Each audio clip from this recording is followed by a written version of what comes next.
오늘도 우리 예배하는 성도님들에게 하나님께서 말씀의 은혜로 충만하게 내려주시기를 간절히 축원합니다. 어느덧 겨울의 끝자락이며 봄의 문턱에 와 있습니다. 다음 주면 벌써 3월이 되었습니다. 쌀쌀한 날도 있겠지만 봄은 이미 시작되었습니다.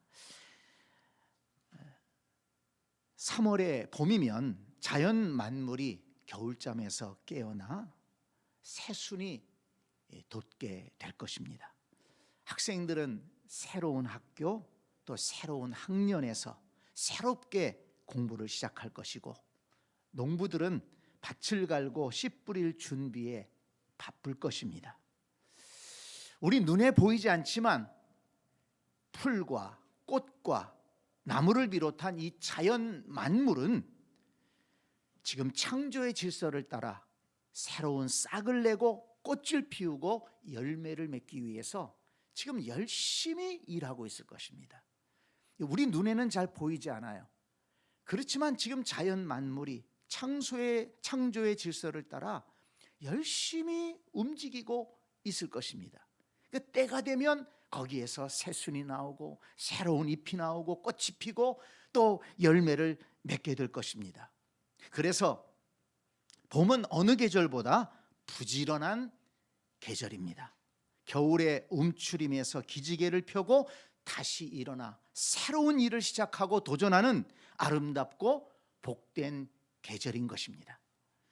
그렇다면 우리 그리스도인들도 봄을 맞이하면서 신앙생활에 부지런함을 회복해야 되겠다는 생각을 갖게 됩니다. 올 한 해 새로운 믿음의 꽃을 피우고 새로운 믿음의 열매를 얻기 위해 영적으로 기지개를 펴고 다시 한번 신앙생활에 열심을 내보자는 것입니다. 여러분, 오늘 우리가 함께 읽은 말씀을 보니까 부지런하여 게으르지 말고 열심을 품고 주를 섬기라고 말씀했습니다. 부지런하여 게으르지 말고 열심을 품고 주를 섬기라.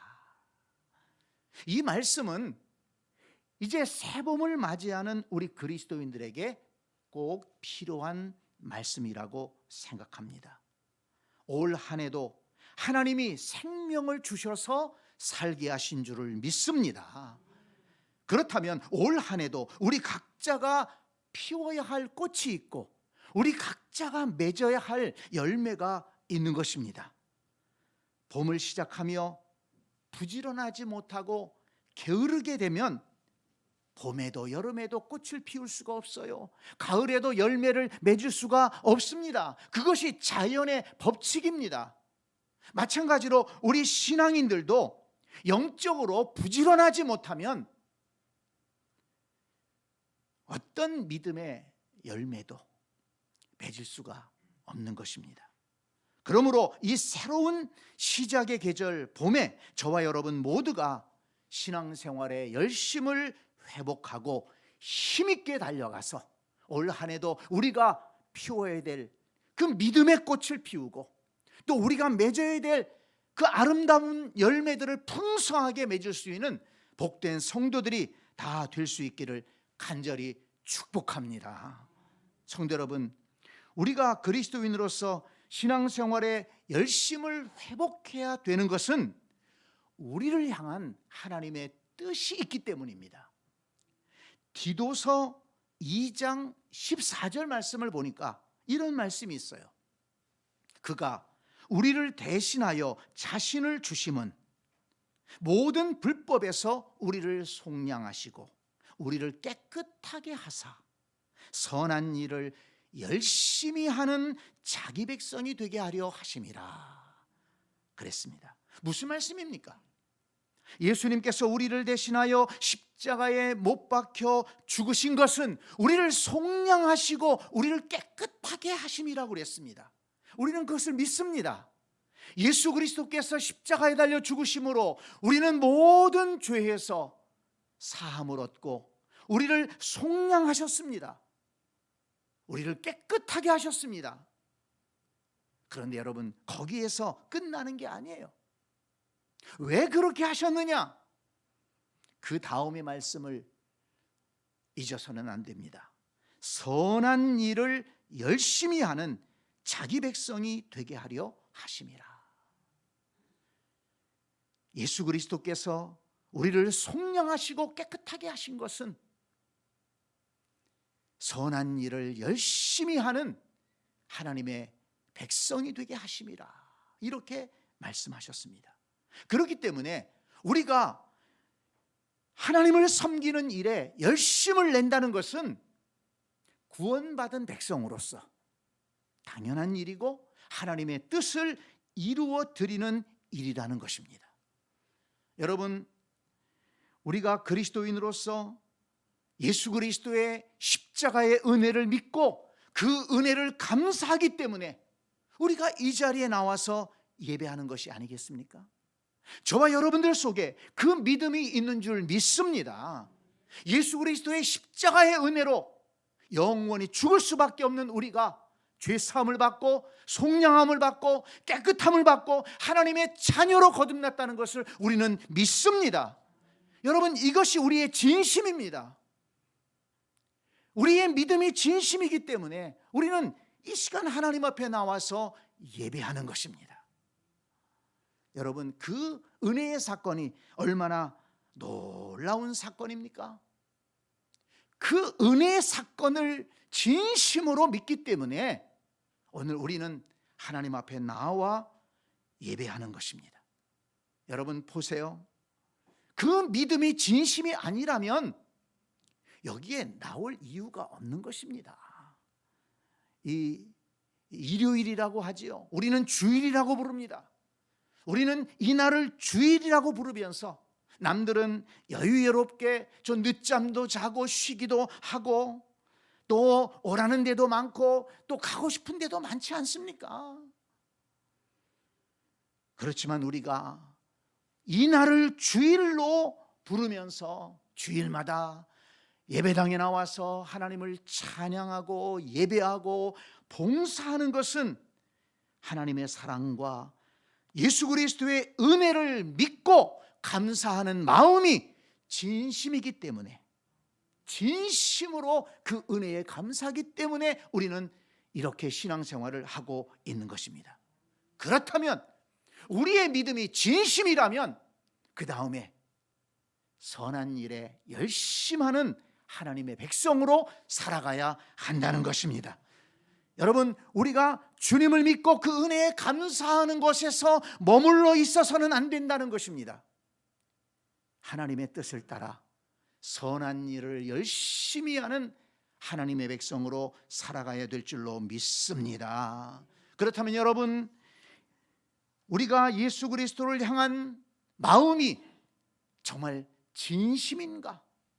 그리고 또 우리 속에는 열심히 있는가를 점검해 봐야 될 것입니다. 여러분, 우리 속에 두 가지 마음이 있어야 된다는 거예요. 뭡니까? 진심과 열심입니다. 진심의 믿음이 있어야 되죠. 그러나 거기서 끝나지 말고 거기에 열심을 더해야 한다는 것입니다. 왜 그렇습니까? 진심으로 하나님을 믿고 진심으로 그 은혜에 감사한다고 하면서 열심이 없다? 그러면 그 진심의 믿음을 의심해 볼 수 있다는 것입니다. 여러분 한번 생각해 보세요. 누군가를 사랑한다, 또 어떤 대상을 사랑한다, 그러면 사람들은요 거기에 대해서 열심을 내게 돼 있어요. 아무리 바쁘다고 그러지만요, 여러분 사랑하는 사람 생겨보세요. 다 연애하고 다 결혼하고 애 낳고 잘 살아갑니다. 왜? 사랑하기 때문에. 그 바쁜 와중에서 시간이 나고 뭐 어렵다고 하면서도 그 사랑의 대상을 위해서는 돈을 투자하고 시간을 투자하고 몸이 거기 가고 마음이 가고 그 사랑의 대상에 대해서는 열심을 내게끔 되어 있어요. 움직이게 되어 있습니다. 진심이 있는 곳에는 열심히 있게 되어 있는 거예요. 그렇다면 여러분, 우리의 신앙이 하나님을 믿는 믿음이 진심이라면, 그 믿음이 진실함이라고 얘기하면서 게을릴 수 있나요? 적당히 할 수 있나요? 대충 할 수 있나요? 아닙니다. 우리의 믿음이 진심이라면, 주님을 사랑하는 그 마음이 진심이라면, 예수 그리스도의 십자가의 은혜가 진심으로 감사하다면 거기에는 열심히 따라가야 된다는 것입니다.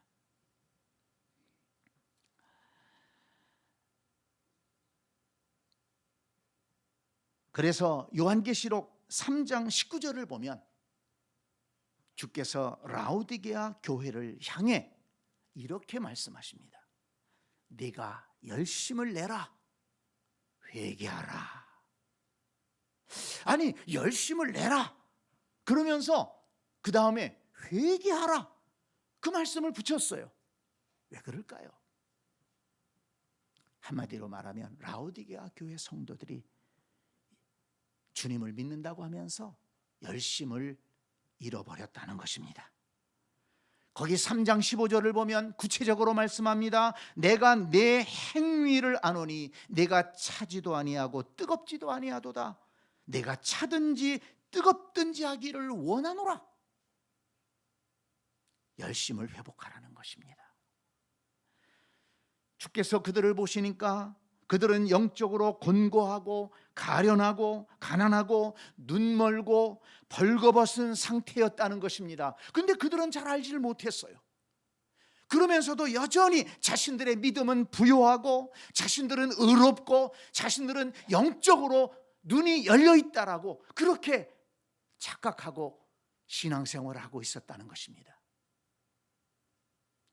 그래서 주님은 그들을 향해 말씀하셨습니다. 요한계시록 3장 18절 말씀, 내가 너를 권하노니 내게서 불로 연단한 금을 사서 부요하게 하고 흰옷을 사서 입어 벌거벗은 수치를 보이지 않게 하고 안약을 사서 눈에 발라 보게 하라.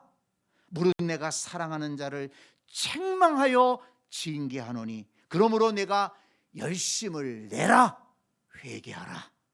이렇게 말씀하셨습니다. 라오디게아 교회 성도들에게 열심을 회복해야 된다. 그래서 믿음을 부요하게 해야 된다. 너희들의 삶을 예수 그리스도의 보혈로 깨끗하게 씻고 정결한 삶을 회복해야 된다. 그리고 영적인 눈을 열어 세상을 분별하고 옳고 그름을 분별하고 참된 가치와 헛된 것을 분별하고 올바르게 믿음의 삶을 살아야 된다. 그렇게 권고하신 것입니다. 여러분, 이 말씀은 우리를 향한 말씀인 줄로 믿습니다. 내가 열심을 내라, 회개하라. 여러분, 우리의 믿음이 거짓이 아니라 진심이라면 대충 신앙생활할 것이 아니라 주일에 한번 예배드리는 것으로 됐다 생각할 것이 아니라 매일같이 1년 12달 365일 아니 평생토록 아니 주님 앞에 서는 그날까지, 사실 생각해 보면 그때까지 믿음을 잘 지켜야 안심할 수 있는 것 아닙니까? 그렇지 않아요? 네? 우리 이번에도 대학 시험 준비하느라고 얼마나 고생을 많이 했습니까? 근데 여러분, 어디까지 해야 안심할 수 있습니까? 딱 합격 통지서를 받아야 안심할 수가 있는 거예요. 예? 아무리 내가 시험을 잘 봤다 큰 소리 치더라도 합격 증서를 못 받았으면 마음이 편할 수가 없는 거예요. 합격 증서를 딱 받았을 때, 그리고 등록금 내고 이제 그 학교에 학적부에 내 이름이 올라갔을 때, 그때는 진짜 기뻐할 수가 있고 안심할 수가 있는 것 아닙니까? 여러분, 우리의 신앙생활도 마찬가지입니다. 주님 앞에 서는 그날까지, 하나님 나라에 들어가는 그날까지 들어가야 믿음의 승리자가 되는 것입니다. 그렇기 때문에 지금 내가 믿는다고 대충 믿고 있으면서 뭐 이러면 되겠지, 나는 예배드리고 있는데 신앙생활하고 있는데 안일해서는 안 된다는 것입니다. 주님 앞에 서는 그날까지 하나님 나라에 들어가서 천군 천사들과 함께 12장로들과 함께 주님을 찬양하고 복되고 거룩한 영생의 삶을 시작할 때 우리는 그때가 승리의 날인 것입니다. 그날까지 우리는 매일 같이 주님을 예배하고 말씀을 붙들고 기도하면서 살아가야 될 줄로 믿습니다. 우리의 믿음이 진심이라면 절대로 열심을 놓치면 안 된다는 것을 여러분 기억하시기를 바랍니다. 자, 그렇다면 여러분, 오늘 본문에서 부지런하여 게으르지 말고 열심을 품고 주님을 섬기라고 그랬는데, 구체적으로 뭘 열심히 해야 될까요? 뭘 열심히 하면서 주님을 섬겨야 될까요?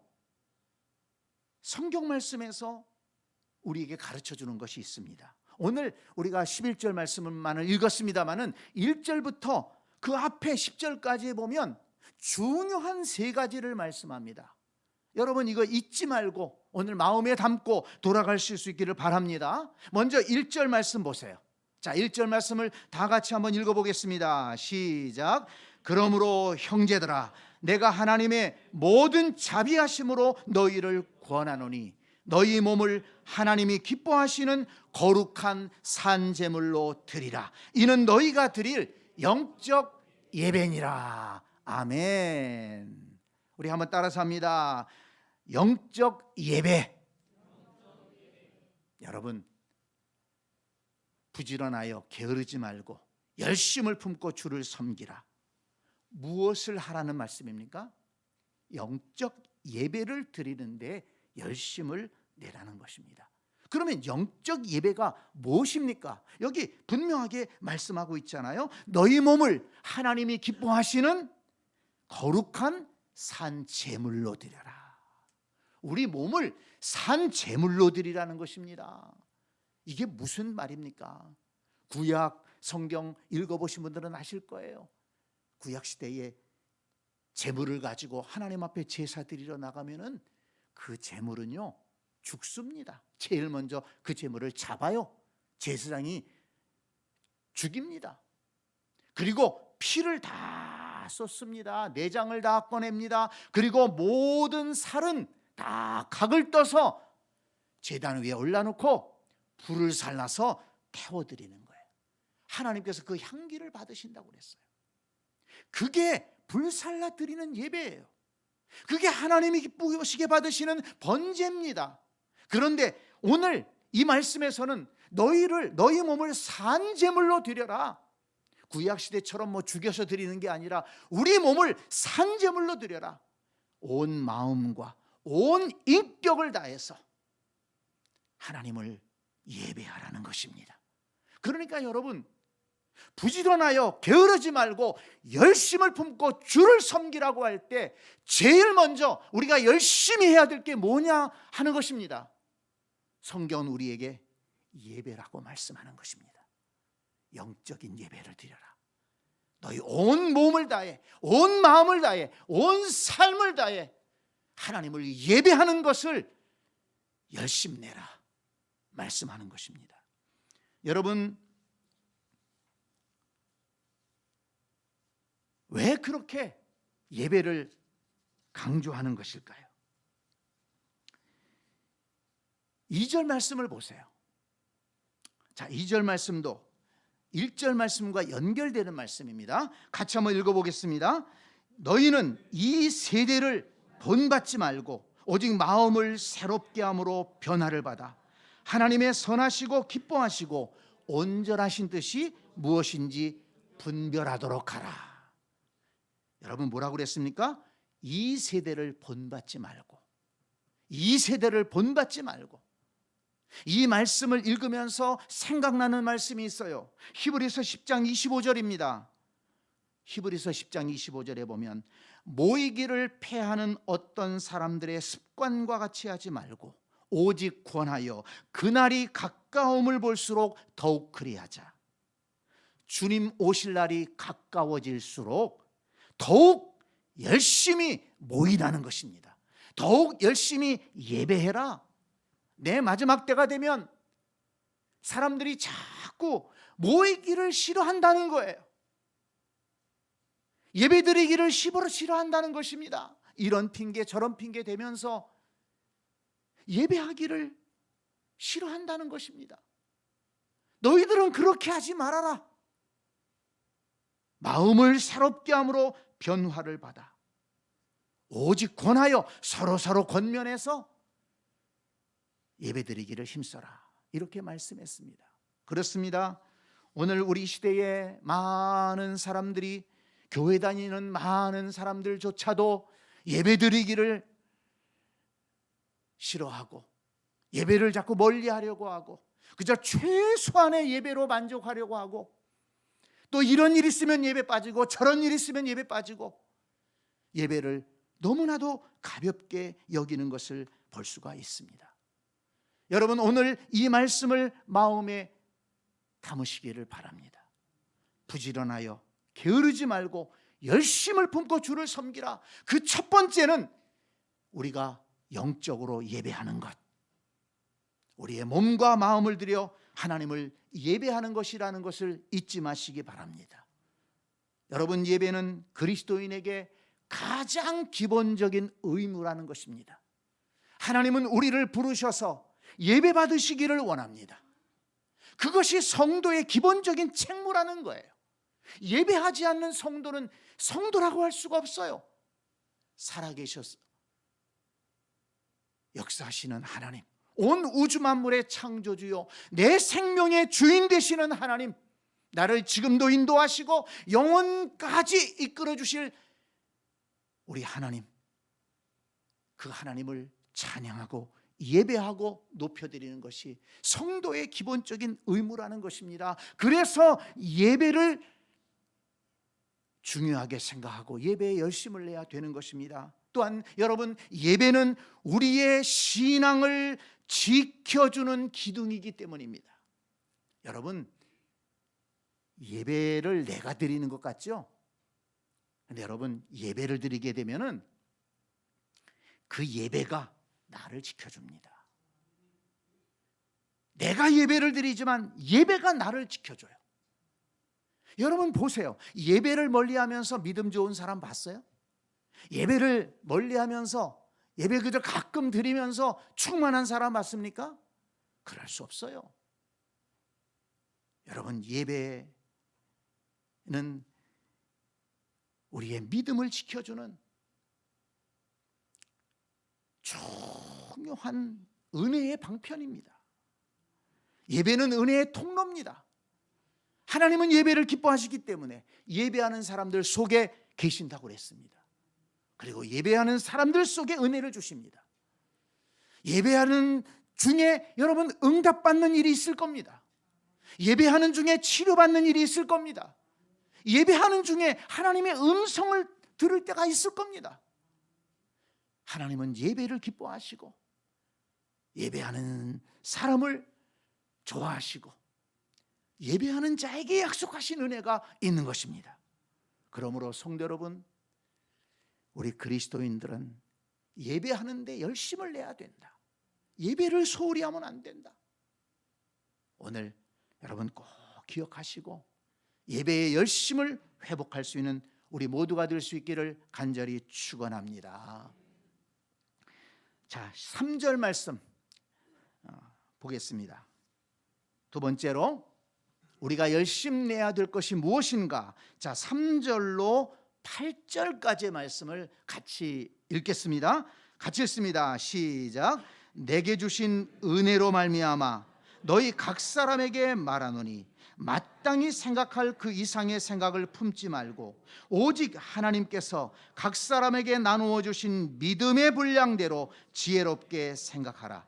우리가 한 몸에 많은 지체를 가졌으나 모든 지체가 같은 기능을 가진 것이 아니니 이와 같이 우리 많은 사람이 그리스도 안에서 한 몸이 되어 서로 지체가 되었느니라. 우리에게 주신 은혜대로 받은 은사가 각각 다르니 혹 예언이면 믿음의 분수대로, 혹 섬기는 일이면 섬기는 일로, 혹 가르치는 자면 가르치는 일로, 혹 위로받는 자면 위로하는 일로, 구제하는 자는 성실함으로, 다스리는 자는 부지런함으로, 긍휼을 베푸는 자는 즐거움으로 할 것이니라. 아멘. 여러분, 부지런하여 게으르지 말고 열심을 품고 주님을 섬기라고 그랬는데 무엇을 해야 되느냐? 여기서 중요한 것은 믿음의 분량대로, 하나님께 받은 은사대로 성도를 섬기고 교회를 세워가는 일을 해야 된다는 것입니다. 우리가 읽은 말씀 중에 3절에 믿음의 분량대로 그랬습니다. 여러분 거기에 밑줄을 쳐놓으세요. 믿음의 분량대로. 그리고 또 6절 말씀에 우리에게 주신 은혜대로, 받은 은사가 각각 다르니 거기 밑줄을 치세요. 우리에게 주신 은혜대로. 그렇습니다. 믿음의 분량대로, 우리에게 주신 은혜대로 우리는 하나님의 교회의 지체가 되어서 함께 교회를 세워가고 함께 성도들을 세워가는 일을 감당해야 된다는 것입니다. 여러분, 지난번에도 말씀을 드렸지만 하나님께서 우리를 지으시고 우리를 부르실 때에는 우리에게 주신 은혜가 있고 우리에게 주신 은사가 있다는 것을 믿으시기를 바랍니다. 나는 아무것도 할 줄 몰라, 그런 생각하지 말라는 거예요. 그리고 또 다른 사람 은사, 다른 사람 하는 거 자꾸 생각하지 말라는 거예요. 그래서 여기 오늘 말씀도 보면 마땅히 생각할 그 이상의 생각을 품지 말아라. 다른 사람의 은사, 다른 사람이 봉사하는 것 자꾸 너무 그런 것 생각하지 말고 내게 주신 은사, 내 믿음의 분량, 내게 주신 은혜, 이걸 생각하고 그것으로 주의 몸된 교회를 세워가고 성도를 섬기는 일에 헌신할 것을 우리에게 말씀하고 있는 것입니다. 요한복음 2장 17절을 보면 제자들이 성경 말씀에 주의 전을 사모하는 열심이 나를 삼키리라 한 것을 기억하더라, 이런 말씀이 있습니다. 무슨 말씀인가 하면 제자들이 보니까 예수님에게 주님의 전을 사모하는 열심이 있다는 거예요. 그래서 예수님이 예루살렘 성전에 들어가 보니까 예루살렘 성전이 엉망이에요. 시끄럽고 짐승을 팔고 짐승들의 오물들이 있고 또 돈을 바꾸는 환정상들이 있고 서로가 장사하느라고 시끄럽고, 도대체 예루살렘 성전이 장사터가 되었다는 것입니다. 그래서 예수님께서 분노하시면서 그 모든 장사꾼들을 다 내쫓지 않습니까? 그러면서 그들을 향해 말씀합니다. 내 아버지 집으로 장사하는 집을 만들지 말라. 그러면서 내 아버지 집은 만인의 기도하는 집이라, 모든 사람의 기도하는 집이라, 이렇게 말씀하십니다. 여러분, 무엇을 말씀합니까? 예수님은 성전이 성전답기를 원하셨다는 거예요. 그 성전에서 기도 소리가 퍼지고, 그 성전에서 하나님을 예배하는 찬송 소리가 퍼지고, 그 성전에서 말씀을 공부하고 거기에서 믿음의 사람들이 세워지고 거기에서 하나님의 은혜를 경험하는 아름다운 역사가 일어나기를 원하셨다는 것입니다. 그런데 여러분, 그 예수님의 성전을 향한 열심, 그 열심이 우리 성도들에게도 있게 되어야 된다는 것입니다. 그래서 여러분, 사도행전을 보세요. 처음에 그 예수 그리스도의 부활과 그 승천을 경험한 제자들이 마가다락 방에 모여서 전심으로 기도하지 않습니까? 하나님을 예배하지 않습니까? 그러다가 성령을 받습니다. 그러면서 서로 사랑으로 교제하고 서로 섬기면서 그렇게 신앙생활하지 않습니까? 나가서 복음을 전하지 않습니까? 주께서 원하셨던 온전한 교회, 온전한 예배가 그곳에 세워진 것입니다. 은사를 따라서 하나님이 주시는 은혜대로 맡은 사명을 감당하면서 그들은 예배를 세워가고 교회를 세워갔던 것입니다. 서로 성도를 세워갔던 것입니다. 오늘 우리가 열심히 해야 될 일이 여기에 있는 것입니다. 오늘날도 예수 그리스도의 심정을 가지고 교회를 세워가며 헌신하는 일에 열심을 내야 되겠습니다. 교회를 교회답게 세우는 일에 열심을 내고 연약한 성도들을 세우고 연약한 성도들을 붙들어주기 위해서 그렇게 헌신할 수 있는 우리 모두가 될 수 있기를 원합니다. 우리 모두는 새샘교회의 지체들입니다. 우리 지체들이 움직이지 않으면 교회가 세워질 수 없는 것입니다.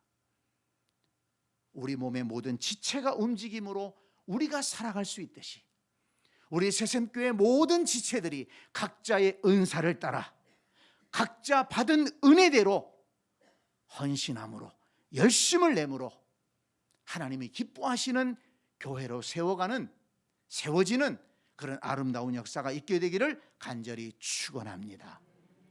마지막으로 한 가지 9절 11절 말씀을 함께 읽겠습니다. 시작. 사랑에는 거짓이 없나니 악을 미워하고 선에 속하라. 형제를 사랑하여 서로 우애하고 존경하기를 서로 먼저 하며 부지런하여 게으르지 말고 열심을 품고 주를 섬기라. 부지런하여 게으르지 말고 열심을 품고 주를 섬겨라. 근데 세 번째 뭘 얘기합니까? 형제를 사랑하여 서로 우애하고 존경하기를 서로 먼저 하며. 여러분 거기에 서로 먼저 하며 거기에 밑줄을 쳐놓으세요. 형제를 사랑하여 서로 우애하고 존경하라고 말씀하면서 어떻게 하라고요? 서로 먼저 하라. 기다리지 말고 다른 사람 내게 그렇게 안 한다고 얘기하지 말고 내가 먼저 사랑하고 우애하고 존경하기를 먼저 하라는 말씀입니다. 그것을 부지런하게 해야 된다. 그것이 곧 주님을 섬기는 것이다. 이렇게 말씀하셨습니다. 성도 여러분, 주님을 섬기는 것, 그것은 예배하는 것만이 아닙니다. 교회를 위해서 시간을 내고 뭔가 헌신하는 것만이 아닙니다. 함께 만나서 신앙생활하는 우리들, 서로가 사랑하고 또 서로 우애하고, 우애하라는 것이 뭡니까? 우정을 나눈다는 거예요. 따뜻한 정을 나눈다는 것입니다. 만나면 기쁘고 또 떨어져 있으면 보고 싶고 또 뭔가 좀 해주고 싶고, 그런 우정의 관계를 신앙생활하면서 누릴 수 있어야 된다는 것입니다. 서로 존경하면서 서로 세워주면서 그렇게 신앙생활하는 것이 주님을 섬기는 것인 줄 믿습니다. 이걸 자꾸 분리시키려고 해요. 그죠? 주님을 섬기는 것은 기도하는 것, 예배하는 것만이다, 이렇게 착각할 수 있어요. 아닙니다. 성도들을 사랑하고 우애하고 성도들을 존경하는 것, 그 속에서 기뻐하는 것, 그 아름다운 만남의 모임 속에 주님이 함께 하시고 그 모임을 보며 주님이 기뻐하시고 그 아름다운 관계 속에서 하나님은 축복해 주신다는 것을 믿으시기를 바랍니다. 베드로전서 4장 8절에 보니까 무엇보다 뜨겁게 서로 사랑할지니 사랑은 허다한 죄를 덮느니라, 이렇게 말씀했습니다. 개역 성경에서는 이 구절을 열심히 사랑할지니 이렇게 표현했어요. 뜨겁게 사랑할지니, 열심히 사랑할지니, 같은 말이죠. 근데 여러분 그 다음 말이 뭐냐면 사랑은 허다한 죄를 덮느니라. 여러분 이거 중요한 것입니다. 우리가 서로 사랑하고 우애하고 서로 존경해야 되는데 걸림돌이 있죠. 자꾸 허물이 보이는 것입니다. 자꾸 못마땅한 게 보이는 거예요. 자꾸 관계가 멀어집니다. 근데 여러분, 뜨겁게 서로 사랑할지니, 열심으로 서로 사랑할지니, 그렇게 되면 허물이 덮어진다는 것입니다. 허물이 덮어진다는 것입니다. 그래서 허물을 보려고 하지 말고 사랑하기를 힘쓰라는 거예요. 사람들은 그런 생각을 할 수가 있어요. 아니, 사랑이라는 것은 자연적으로 내 마음에 생기는 거지. 뭘 사랑을 열심히 하라고 그러시느냐? 아닙니다. 여러분, 의지적으로 사랑하려고 노력할 때, 용서하려고 노력하고 감싸주려고 노력할 때, 여러분, 거기에서부터 사랑의 능력, 사랑의 은혜가 시작된다는 것을 믿으시기 바랍니다. 자꾸 사랑의 관계를 가로막는 그런 일들에 얽매여서 우리가 살아서는 안 된다는 것입니다. 자꾸 마귀가 우리의 생각을 헷갈리게 해요. 자꾸 마귀가 우리의 마음을 뒤틀어 놓습니다. 못마땅한 거 자꾸 보이게 만들고, 부정적인 거 자꾸 보이게 만들고, 실수를 보게 만들고, 그러니까 우리 마음이 사랑으로 나아가지를 못하는 것입니다. 주님이 원하시는 것이 아닙니다. 여러분, 허물이 없어서 사랑하는 것이 아닙니다. 잘못하는 것이 없어서 사랑하는 것이 아닙니다. 우리 모든 사람은 다 허물이 있고 다 잘못이 있어요. 주님께서 뭘 말씀하셨습니까? 남의 눈에 티끌 볼 생각하지 말고 네 눈에 대들보를 봐라. 무슨 말씀입니까? 주께서 남이나 나나 부정적인 것을 보라는 말씀입니까? 아닙니다. 다른 사람에게 티끌이 있다면 내 눈에 들보가 있으니까 그런 부정적인 것에 이끌림 받지 말고 우리는 사랑하기를 힘써서, 용서하고 이해하기를 힘써서 모든 허물을 덮고, 그렇습니다, 예수 그리스도께서 십자가에 달려 죽으심으로 우리의 모든 죄를 씻어주신 것처럼, 만약에 주께서 한 가지 우리의 죄를 따진다면, 허물을 따진다면 뭐가 남는 게 있겠습니까? 아닙니다. 주께서 우리의 모든 죄를 씻어주셨기 때문에 우리는 하나님의 자녀가 될 수 있고 거룩한 백성으로 설 수가 있게 된 것입니다. 그러므로 성도 여러분,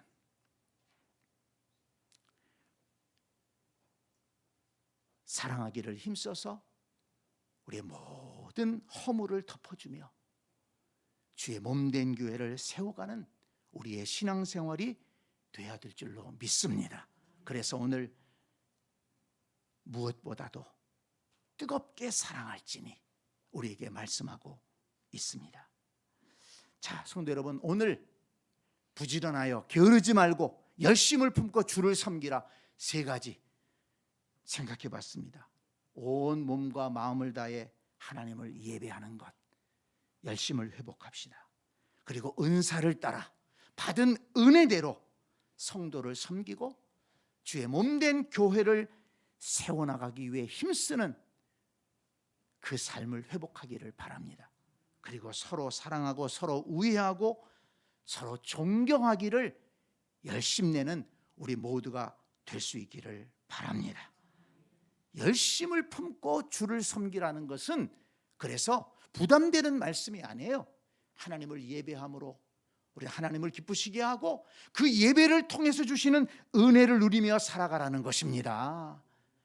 그리고 은사를 따라 섬기고 받은 은혜를 따라 섬김으로 성도를 세우고 교회를 세우는 것, 얼마나 아름다운 일입니까? 그리고 서로 사랑하고 우애하고 서로 존경하면서 그 안에서 기쁨을 누리며 살아가라는 것입니다. 그래서 이런 것에서 우리가 열심을 내는 것은 하나님께도 기쁨이 되지만 우리에게 큰 축복이 되는 것입니다. 절대 절대 하나님께서는 우리를 노예처럼 부리시고 고생시키시는 분이 아닙니다. 주님의 말씀은 축복의 길이요 은혜의 길이라는 것을 믿으시기를 바랍니다. 그래서 오늘 이 말씀을 붙들고 부지런하여 게으르지 말고 열심을 품고 주님을 섬겨야 되겠다. 힘을 내서 주님 앞에 예배하기를 힘쓰고 내게 주신 은혜대로 내가 받은 은사대로 성도를 섬기고 교회를 세우는데 힘써 보겠다. 그리고 사랑하고 우애하고 존경하며 아름다운 관계를 만들어가기 위해서 열심을 내보겠다 다짐할 수 있는 우리 모두가 될 수 있기를 간절히 축원합니다. 우리의 믿음이 진심이라면 그 다음에 뭐가 붙어야 된다고요? 열심이 붙어야 된다. 진심에 열심을 더하자. 이 믿음을 가지고 승리하는 우리 모두가 될 수 있기를 간절히 축복합니다. 아멘.